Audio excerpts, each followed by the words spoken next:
Debra Meiburg, and I'm with Kim Longbottom of Henry's Drive, which is located in Padthaway, Australia.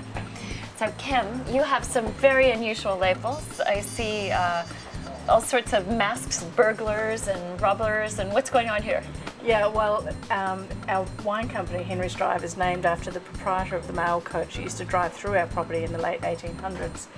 So there, as we've expanded our range, we've incorporated the local history of Australia Post in our region.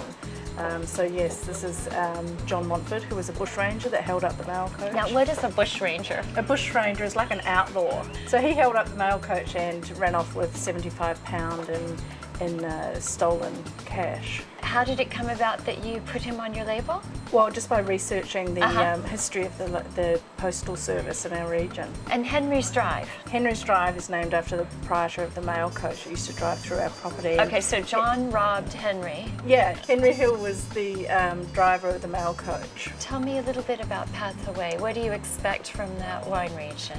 Well, it's a cool climate wine region, so you're going to see wines with a lot of structure, big wines, good length and palate. You see a lot of minerality in the wines as well. And your particular specialty? Shiraz, or Shiraz-based wines. And how would you characterize your Shirazes?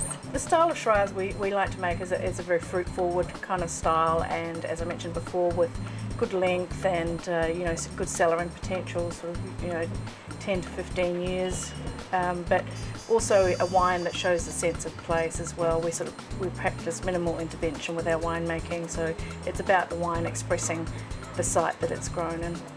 And when was Henry's Drive established?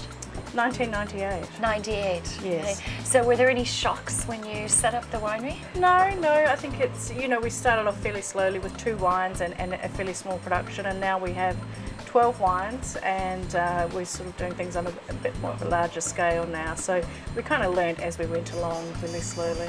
What sorts of things would you learn in running a winery? Patience, to be an internal optimist. And you know, well, it's a great industry. I mean, but you do have to be passionate about it. You know, it's hard work. It's year round. You know, and I guess it's a lifestyle as well. And how would you describe the lifestyle? You know, there's a lot of dedication and commitment required. But you know, it's fun travelling to the different countries, meeting people that sell your wine every day, people that drink your wine every day. So you know, it's not such a bad gig. And Padthaway is, what does it mean? It does mean, it's Aboriginal, which is native Australian, for good water. So we have a lot of underground aquifers, and that provides us with good water to water the canopy and keep the vines fresh right until optimum picking time. So we're getting lots of full flavour in our fruit. What does your winery look like? Okay, so we have quite a traditional looking winery. It's made from limestone, which ties in with the fact that in all our soil profiles we actually have underlying limestone as well. We have a few different sites for our vineyards, so about 3 different soil profiles, but the common theme is having the limestone. What do you think the limestone brings to the wine? Minerality and structure. Our cellar doors open 7 days a week, and we get lots of people coming in and tasting the wines, and then, you know, hopefully going away and spreading the word. What sort of crazy things will people say in your cellar door?